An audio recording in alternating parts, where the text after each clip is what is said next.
What's going on, everybody? Welcome to Inside the Burrow. This is the FAU Owls Nest. Is your host Jacob, JJ, joining you guys as always. No guest today, so we got Kevin back on the podcast. Kevin, how you doing today, sir?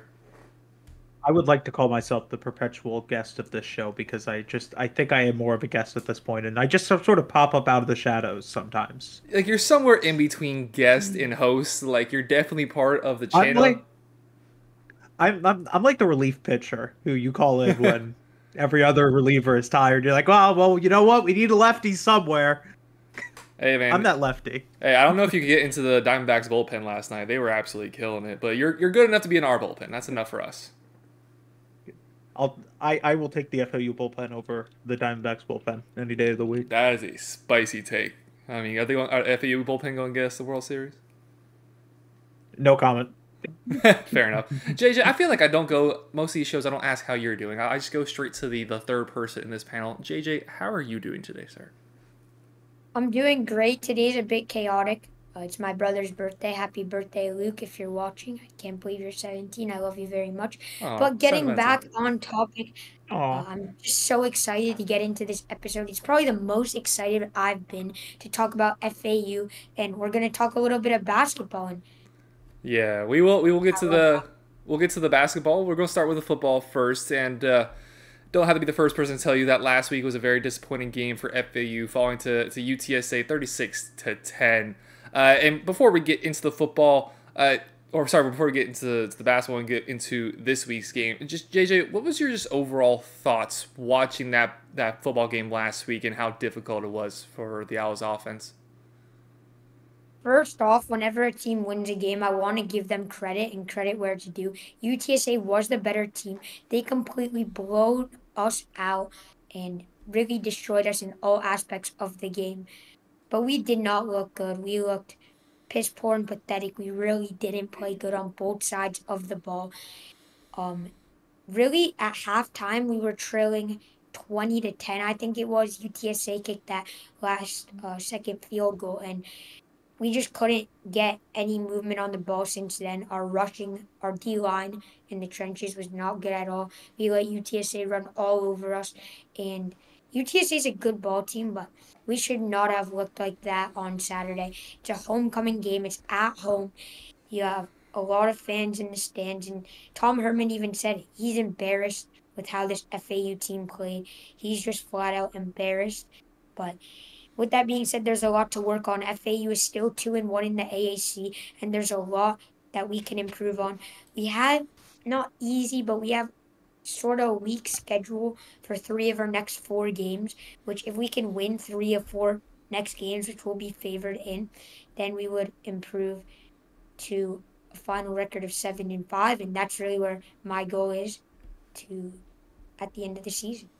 Yeah, finishing with a winning record and finishing with a really good record in the conference is, one of the most important goals going into the season. And Kevin, we have a very good opportunity to get back on the winning path, get back to 500 football, get to 3-1 in conference against the Charlotte football team who, putting it kindly, is not the best at the sport of football. They're currently on the season 2-5, 1-2 in this is conference. Got their first win last week against East Carolina. The only previous win was against South Carolina State. They've got a whole lot going on, and it's really weird. So tell us, what do you know about this Charlotte football team? yeah, it's sort of a weird team in the sense of like you don't know what they want their identity to be. Biff Poggi has said publicly, their head coach. Everyone knows who Biff Poggi is if you followed American football because he's been the topic of conversation. He went to media day and he said, "Oh, well, you don't have any questions for me? We'll see you next Yeah. year," or something. Like, I mean, he is a very like public coach, and so you know a lot about this team, but still, this is a team that like feels like through 2023 still have not, excuse me, found their identity. They've gone through a few quarterbacks. They've gone through, some identity changes, and to the point I think where, he's Pip Poggi's publicly said like we'll do anything, we'll do whatever it takes to find a way to win, and it appears that they have at least found a quarterback who is semi decent. Like I can't even know. I don't even know if I could say like semi decent because he has not played that much to have like a really large sample size. I'm talking about Jalen Jones, and he's an incredible runner. Like, he is incredible with the Yes. ball in his hands, and he can make plays with the ball in his hands. And FAU's had some problems with athletic runners so far this year. You look to the Tulsa game where, Tulsa didn't have much going offensively except for the quarterback run game. And, Charlotte, this is a very similar situation. Jalen Jones was their leading rusher last week against ECU, and, it just sort of feels like they don't know what they want to be on offense. And it is a huge opportunity for FAU to get back to winning ways. I don't want to say they got humbled against UTSA, but yeah, man, they kind of got humbled against UTSA. Like, you go to that USF week, and you're talking all the trash, you're bringing the state flag, like, you're doing all the things that you want for that rivalry game, and you come back home and you get embarrassed. And I think Tom Herman had said it in the post game interview of like, you know what, guys, we have to look within, and I don't mind if our guys are pointing fingers. Like, we need to point fingers. Like, that can't happen. And so it's a perfect opportunity for FAU to get back to some sort of winning ways. And this is as much a must-win game in American play as you've had so far, because you don't want to fall to 2-2, and you don't want one of those losses to be to the Charlotte team that is like, it's like a kid fresh out of high school trying to find himself taking a gap year. Like, I don't know what they are. And so I've sat here like trying to figure out what they are, and like I still don't fully know what they're trying to be or what they want to be heading into their future. And so for them, this is like very much a rebuilding team and a rebuilding year for them. Yeah, we see it a lot, especially in the NFL, where you start the season with these bad teams and they don't even know who they are. So how are you supposed to game plan against a team who they themselves don't know what they want to do? With Charlotte, they've split time between quarterbacks, Trexler Ivy and Jalen Jones. 601 yards for Ivy, 564 in the season. Like, these numbers are pretty much split, and none of them are really that good. Each quarterback has thrown 2 touchdowns, and each quarterback has thrown 4 interceptions. Jones has been sacked 9 times. Ivy's been sacked 10. Like, it's a really rough pickings between the two of them. Last week, Jalen Jones in the win basically had as much rushing yards as he had passing yards, 144 passing yards, a little over 120 rushing yards, or a little under, rather, 120 rushing yards. And he is their leading rusher on the season with 447 yards. He has gotten in the end zone 4 times. Their passing attack, nowhere near as lethal as we've seen FAU in times like that USF game. I mean, I think Tony Johnson basically had as much receiving yards as most of their receiving core. I don't mean to be disrespectful to Charlotte, because they're playing in the same conference, we're at the same competition level, but this is a school that it's not going to be a game that makes FAU season if we win, but if we lose, that definitely sets a really harsh tone for the remainder of the season. You're 3-5, you're 500 in conference, and then you just lost to the Charlotte football team. I think the biggest thing is, like, you don't want this to spiral. Like, yeah, you lost, and like, let's be clear, the way they played against UTSA was not good enough, and they know that, and everyone who watched that game knows that. The biggest thing is you can't let that spiral. You can't let that loss become 2 losses, or then 3 losses, or 4 losses. Like, it has to just be 1 loss. And so it comes at the perfect time, in the sense that, like, afterwards you have to play a Charlotte team that, doesn't have its own answers. And so, there's a real opportunity to get back to winning ways, but you got to win. Like, there has to be a win. And ideally, I think you want to be a little bit more convincing than, you're going back and forth, and 3 minutes left, you have to kick a field goal or score a touchdown to secure the win. Like, you don't want that against a team like Charlotte. Yeah, and then when you look at the schedule ahead, like you've already mentioned, you play 3 out of the bottom 4 teams in the conference. The next 3 games up to that Tulane game at home. 3 must-win games if you really want to feel any sort of confidence going into that Tulane game. A game that you're, even though it's at home, expected to lose. Getting to play against Charlotte this week, UAB next week, and Eastern Carolina the week following. It's going to be a primetime games. It will be on Friday night in Charlotte. So all the conference, for the most part, will be watching in some way, or at the very least scoreboard watching. So definitely a must win. I just want to add, like, the one thing is, like, you want to go into that Tulane game not needing to win to make a bowl game. Like, you would ideally like to be able to sit there and go, you know what? We've clinched the bowl game. That's the first expectation checked off the list. Maybe that game has some conference tournament or conference championship implications, but you don't want to be going into that game talking, well, we need a win to make a bowl game, because that's the situation FAU has been in for the last few years, and those games haven't exactly turned out in their favor the last few years. Yeah, there's not been a lot of good November football over the last couple of years. A lot of games that FAU wish they could have had back. JJ, with this bad opponent we have coming up, or at the very least on paper, bad opponent, and next couple opponents in the same nature, how confident are you for this FAU team to turn things around and win this week and potentially win 3 games in a row? We're gonna win this game. Like we're like, if you lose to Charlotte, there's something really wrong, and I mean that in the most disrespectful way possible to FAU. But to be honest, I think that the stakes are so high for FAU. This could be a potential trap game. There's a reason the spread is only 5 points in FAU's favor. It's on a Friday night, ESPN, and Charlotte has nothing to lose. So they're going to go out there and give it their all. So this could be a very, very potential trap game. And don't count Charlotte out. Yeah, that's fair. That's fair to say. Since we want to get basketball involved in this, and also one small conversation before that, let's just go straight into the picks. Very early here on in the episode. Not too much to cover, I feel like, with football. We already know JJ is going to have something spicy to say, so I think we direct this first to Kevin this time. He usually likes leading off with JJ. This time we're going to lead off with Kevin. Kevin, what do you have as your score prediction? How's the game going to go? I will not be getting spicy like JJ. That is very much his lane, and I am here to provide the very much like dad take of like, hey guys, both teams are going to play really hard. I think like Charlotte's going to lose. Like I think FAU's got enough to win this game, and I feel comfortable in saying FAU is going to win this game. What the score is, like, I think JJ had mentioned it's a 5-point spread. That's too low.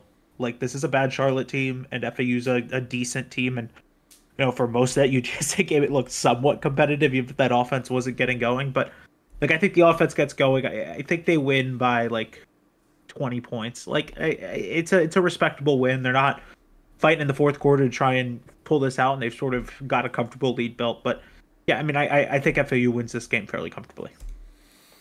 JJ, we saw the disappointing game last week. You had a lot of very confident things to say about that game going into it, none of which came true.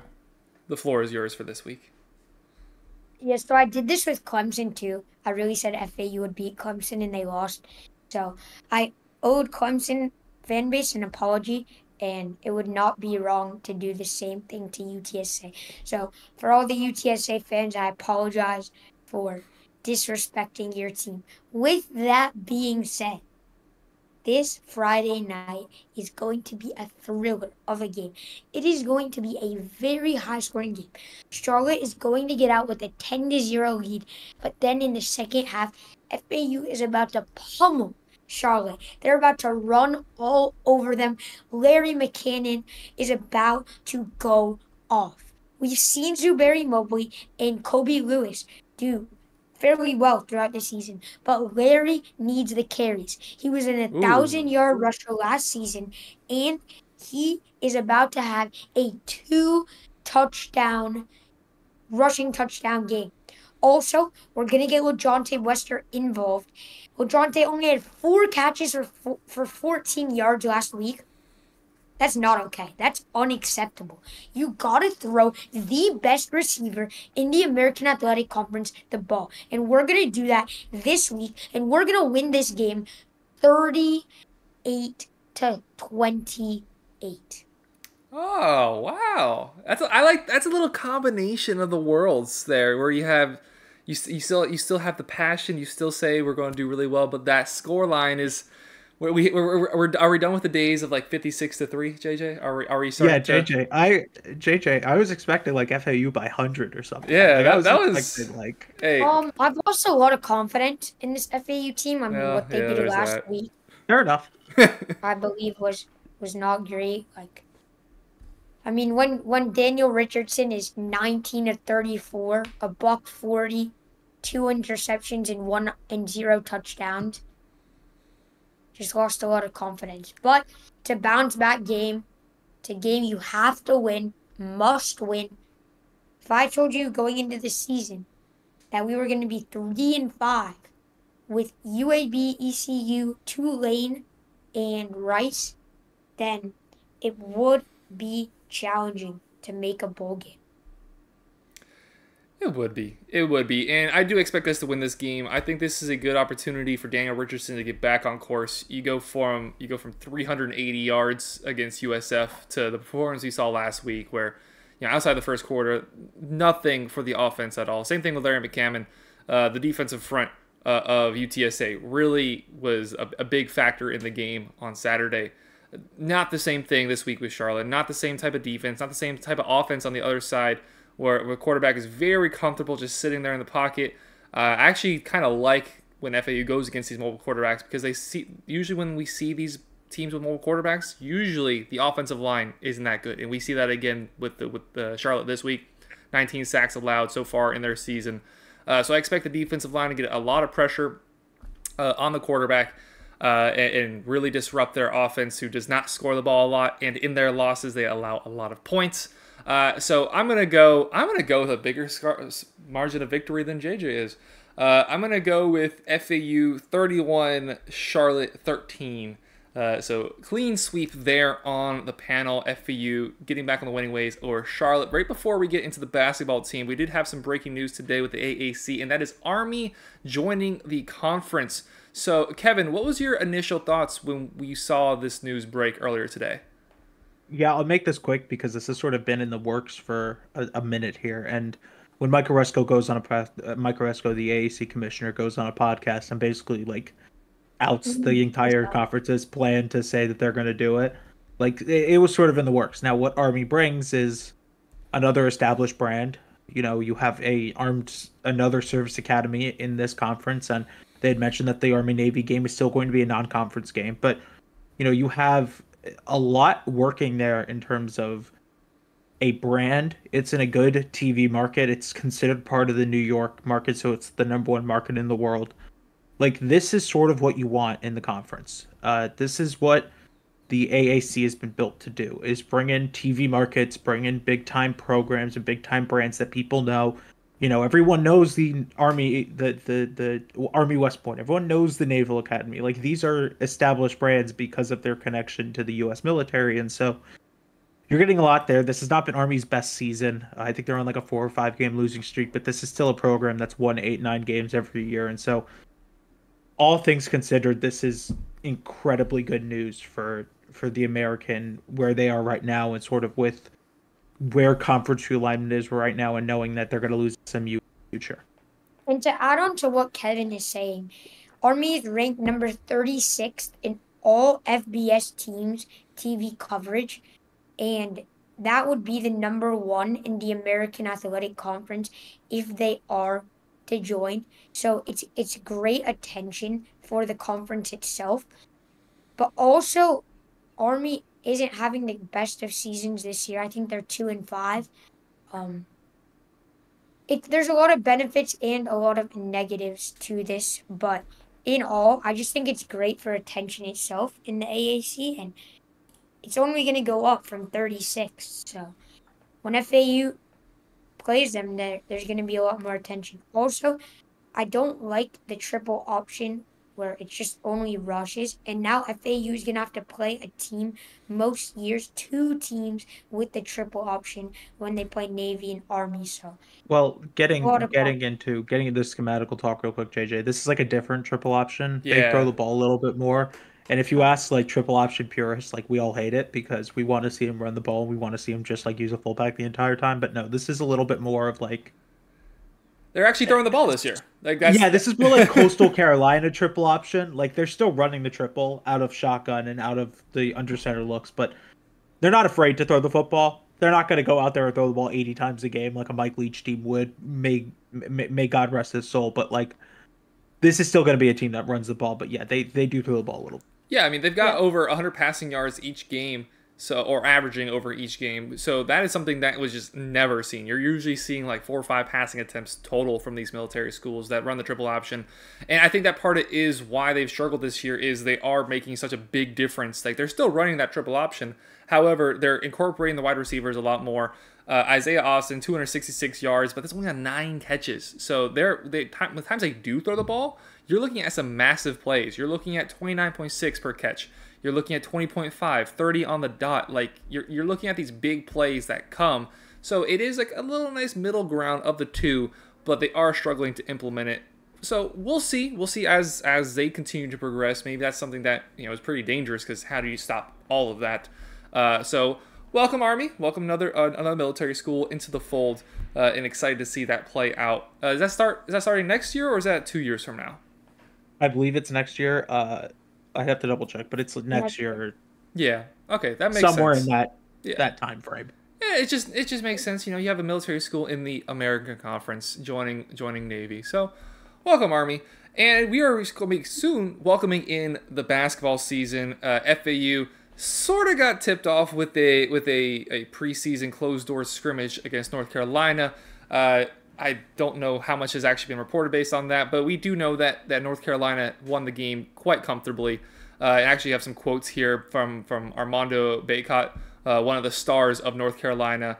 He said, in terms for the North Carolina team, that was very encouraging for me, and this is the line that kind of makes some FAU fans cringe a little bit. I really thought we would struggle against FAU because they had some experienced guys, been playing with each other, made the run. They've got 4 guards that can all score off the dribble, and he continued to talk. But that big line there is, I really thought we were going to struggle against FAU, which means that they had the time of their lives, is basically what it sounds like, how that scrimmage went. Can I go first real quick? Yeah, please go ahead. Something. Go ahead. This is my mic, if anyone's wondering, and I want to get really close because I need everyone to hear this. Secret/closed door scrimmages, absolutely, under any circumstance, do not matter. And I know that we need to try and pretend like they matter, and I know that we need talking points in the middle of late October of what we need to talk about, but no one cares about closed scrimmages outside of fans and the teams to see what they can do with certain lineups.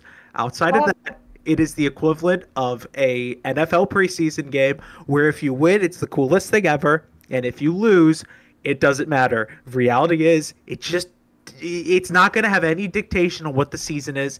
You could have lost the game by 30. You could have lost the game by 1 point. It just doesn't matter. It really doesn't. Go ahead, JJ.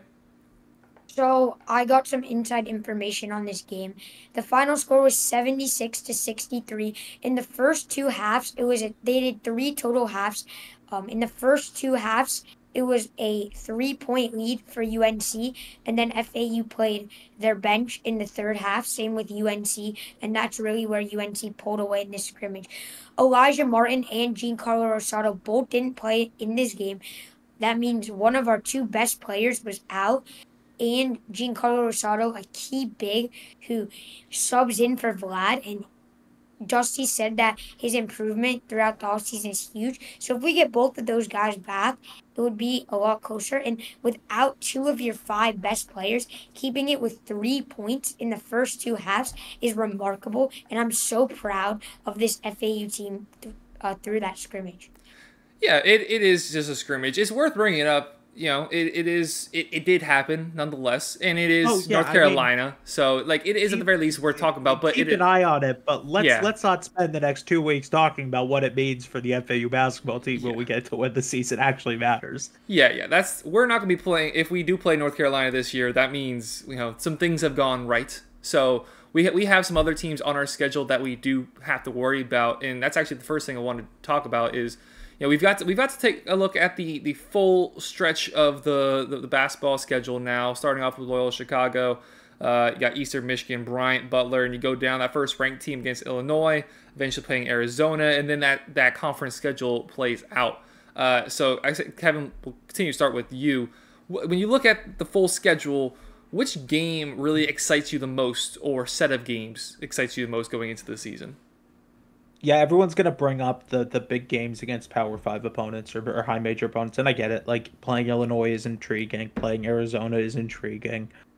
Playing, I think they play like Texas Tech or Texas A&M or something along with them. But, I am far more interested as, a sicko college basketball watcher to watch the Field of 68 Classic, against Liberty and Charleston because like those are two really good high major teams, and they're two high major teams that have proven that they can be among the best when the season ends. And so, it's not like the best gauge of like where FAU stacks up with other teams across the country, but it's going to be intriguing to see how they can play teams where it's going to be Liberty and Charleston's Final Four national championship. Like that's going to be their biggest game. They're going to have it circled on the schedule. That's the game that they want to win. And so like, it's the most intriguing game in the sense of like, you're going to have to play the team's best for those two games. And those are going to be the games that you have to find a way to win. And so I'm really intrigued to see how those go for FAU. And JJ, coming off of a season where we finished 35-4, I know you've said some very lofty things about your expectations for the FAU basketball team this year. But before we even get into, Final Four, is that realistic again? What are your expectations for how FAU will handle this new conference?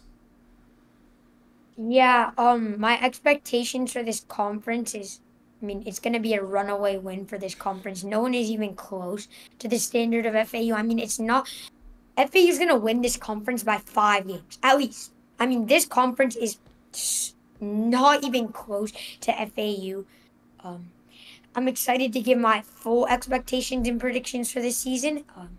So, yeah. Man, you never cease to disappoint, JJ. 5 games. We're going to win we are above the competition of the rest of the conference. God. This is getting clipped already. I love this. You already know you're gonna have all the fans in your bench, and you're like, yeah, okay, I'm gonna be good with that. I'm over here like, oh damn, now I'm gonna deal with this. I love it. What? I love it. I love the little feistiness, and it's you look at who's left. You're looking at Memphis, the team we faced off in the first round last year. Very close game. They are the best team left in the AAC. You look through, you have teams like Wichita State who are definitely not of where they used to be, but they have that name where they made their own run in years past. But I mostly agree with JJ. I don't know about running away with it, but you look at Tulane, you look at Cincinnati, you look at Temple, teams that they would have been fringe AAC Conference USA teams. We did get the upgrade in terms of conference status, being in a higher conference, but outside of Memphis, it is a fair point to make that there isn't a lot of teams that you really have to worry about. FAU will be the best team in this conference. I think it's between them and Memphis, and I feel pretty confident in saying that it's going to be a two-headed race near the end of the year. I don't think it'll be like the same 32-3 or whatever it was last year. Like that is incredibly unlikely, and teams don't do that often. The thing I want to say about expectations is the expectation is making the tournament as a single-digit seed. That's where the expectations end. No. Because you can't set tournament expectations because the tournament is a complete crapshoot. JJ, do you want to sit here and go, they're going to win the national champion? Like that's not. Can I give you my expectations? Yeah, yes. Sure. I actually do want to hear your expectations. 3 words: championship or bust. If that's not a fair expectation. Doesn't win the national championship, it is a huge disappointment. This FAU team has the best roster, top to bottom, in all of college basketball. It's not even close. Saying Memphis is a competitor is disrespectful. Memphis is returning 0 players from last year's team. Their starting 5 is all 5 transfers. Javon Quinterly from Alabama, he averaged 7 points. That's their starting point guard. Their biggest challenge will be Jordan Brown, the mid-major player of the year who averaged 19 points a game. But he doesn't even compare to FAU's big guys in Giancarlo Sardo and Black Golden. This FAU team is going to run away with the national championship. If FAU doesn't win the national championship, I'm disappointed. If we make the finals and lose, I'm disappointed. We are winning the national championship. We just are. We are. And I'm telling you, we have the best player in the country, undisputed best player in the country, in John L. Davis. He's going to show out this year, 20-plus points per game average, and, excited for this year. I'm with that guy. I'm with that guy. I'm with JJ. Let's go. I'm hyped. I'm ready for the season to start right now. Let's go. I hope everyone who watches that saw my facial reaction to every point, because I think I started off. I think I started off with okay, yeah, they're good. Yeah, Then let I it go. heard 3 words, championship and bust, and I went, oh, that's what we think of them. Flex your muscles, JJ. You know, Come on. We're going to The do quicker you it. get it through your head, the quicker you're gonna understand college basketball this season. He said You get gotta it get it through your head. Everyone has the narrative of told me FAU's a to learn small ball. school and they're not gonna do good. They made the Final Four last year and they're returning every single one of their starters, 90% of their production. The only departure is point guard Michael Force, who only averaged 7 points a game. And while he was a huge key addition to the team, he's not a huge loss for this team. And the quicker you get it through your head, the quicker you're going to understand college basketball this season. FAU's running the national championship. That number 10 ranking that we got was disrespect. Disrespect. I mean, that is the most confused I've been in my life. Only being 10? Only being 10? I Like, can't what? believe Like, if I'm a voter, I put us at 1. We're the best team. It ain't even close. I can't believe JJ sat here and told me on this podcast to learn ball and step your game up, son. He told me that in the span of 2 seconds there, all because I said FAU is going to be really good, but let's not place unlofty expectations on He said them. get your money up, Kevin. He said get your money up. You said a single-digit seed. Do you understand how out of the planet that is? Like, that is not real. We are going to be a number 1 seed. It's not even going to be close. We're going to be the number 1 overall seed. I love this. I wish I could. Number 1, I'm telling you. I wish I could just cut and put this in the beginning of the episode. Like this is all we needed. We don't need. Who are we playing this week in football? Who? Y'all know. We're playing on Friday. We have a football team. We're playing on Friday. Oh my there's God, football that was games on incredible. Friday. That was incredible. Incredible. I think we just wrap it right there, JJ.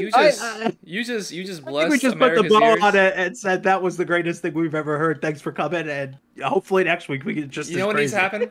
When right before the national championship tips off, when FAU's playing against North Carolina in the rematch of the scrimmage in the beginning of the season, they need to play that clip on CBS of JJ going off, talk about how we're going to win. We need get JJ on CBS. That we need to get that going. Type that down in the comments. Get JJ up. Get JJ viral, please. That was incredible. We're going to end it right there. I don't care about anything else. All right, we don't need to talk about predictions. Don't need to talk about nothing else. Just JJ, let us know what we needed to know. If you would be so kind, please hit that subscribe button. Please tell us how much who do you agree with? All right. Do you agree with this guy who's being miserable down here, or do you agree with this guy? Miserable? I said they're going to be a good basketball team. A good basketball team? Hello? Do you agree with Debbie Downer down here, or do you agree with a real G? All right, that's how I'm gonna leave it. All right, make sure you subscribe, hit the like button. Thanks for watching. Go Owls. Have a great day, everybody. Take care.